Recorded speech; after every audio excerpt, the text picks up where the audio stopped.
Bonjour, on fait un petit point d'actualité sur les marchés financiers. Ce point, on va le faire avec Christian Bito de CBT Gestion. Christian, bonjour. Bonjour Bogdan. Vous vouliez fêter un anniversaire. Ah oui Bogdan, un anniversaire important. Ça fait un an quasiment, jour pour jour, le 15 janvier, qu'une femme très importante que j'aime beaucoup, Christine Lagarde, a parlé pour la première fois à la tribune de Davos de la déflation. Elle avait évoqué l'ogre de la déflation. Et c'est vrai que ça fait un an que je vous en parle aussi parce qu'on a le risque de déflation. Et le dernier chiffre en zone euro, moins 0,2 sur les prix pendant un an en zone euro, ça y est, on rentre en prix négatif.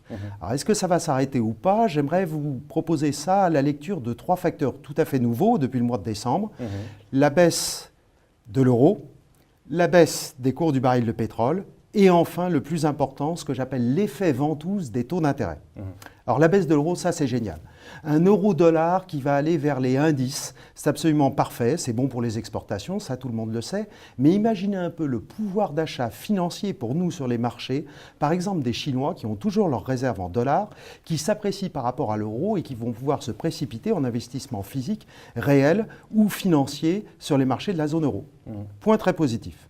Le deuxième facteur dont tout le monde parle, c'est l'effondrement des cours du baril de pétrole, moins 50% de baisse. Alors ça a du bon, mais ça a aussi du moins bon. Alors ce qui est bon, on le sait, c'est bon pour la consommation des ménages aux États-Unis puisque le prix de l'énergie a baissé. Ce qui est très bon aussi, et ça sera pour les actions européennes, c'est l'impact sur les marges des entreprises. Parfait, absolument génial. Et ce qui est enfin très très bon, c'est l'impact sur la Chine notamment, qui sera un moteur encore indispensable pour la croissance en 2015, pour avoir 3% de croissance au niveau de la planète. Pour les Chinois, c'est très bon. Ce qui est beaucoup moins bon sur le pétrole tout de même, c'est le fait que le gaz de schiste devient moins rentable. On sait que c'est à peu près 70 $ le baril, on est largement en dessous.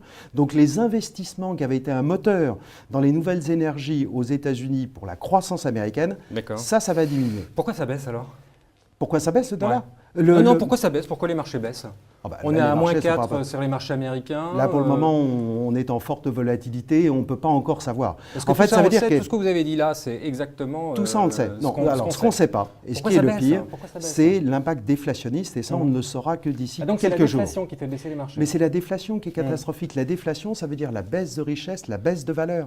Et là, il se produit depuis 10 jours seulement, quelque chose de très inquiétant. On a en France l'Eonia, le taux au jour le jour, qui est passé en négatif. Et regardez l'exemple de la Suisse, les dépôts à moins 0,75. Alors des taux à court terme négatifs, c'est ce que j'appelle l'effet ventouse, l'aspiration par le vide, ce que Keynes avait appelé la trappe à liquidité, c'est-à-dire qu'on est en train de geler des liquidités. On n'investit pas, on ne consomme pas, il n'y a pas de crédit. Vous êtes alors ça, c'est normalement dramatique. Sur le premier semestre, donc 2015, heureusement, année noire. Il y a Jésus Mario Draghi qui doit arriver avec la BCE très bientôt, d'ici fin janvier. S'il ne le fait pas très fort, là, on devient noir. S'il le fait très fort, on pourrait rentrer dans un système... Au rendez-vous comme ça, parce que là, c'est le scénario. Mais là, il est fondamental. On est encore piloté par les banques centrales, c'est très clair. La Fed avait très bien joué en alliant du quantitative easing et des croissances. Vous avez commencé à nous faire peur et là, vous nous dites non, Mario Draghi va annoncer quelque chose, donc on est sauvé. Bogdan, je vous dis tout simplement qu'il faut l'avouer humblement. Là, en ce moment, en gestion de portefeuille, on est obligé de piloter à vue.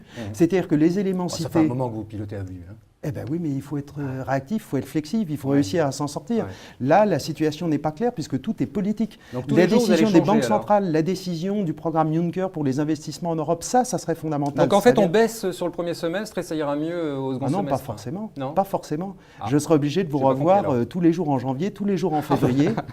Et oui, c'est un rendez-vous avec grand plaisir. Non, ça veut dire qu'en ce moment, on est très flexible, très réactif, attentif à tout. Regardez ce qui s'est passé avec la décision de la Banque de Suisse. Il faut être capable de savoir en 2 secondes s'il faut vendre tous les portefeuilles, s'il faut rester investi. Et donc investi. vous avez des fonds qui peuvent endiguer ça? Ils sont tous totalement flexibles par rapport au niveau de volatilité des marchés. Il faut reconnaître si ça baisse, que par rapport à... oui, mais là, c'est volatile, mais ça n'a pas véritablement baissé depuis le début de l'année.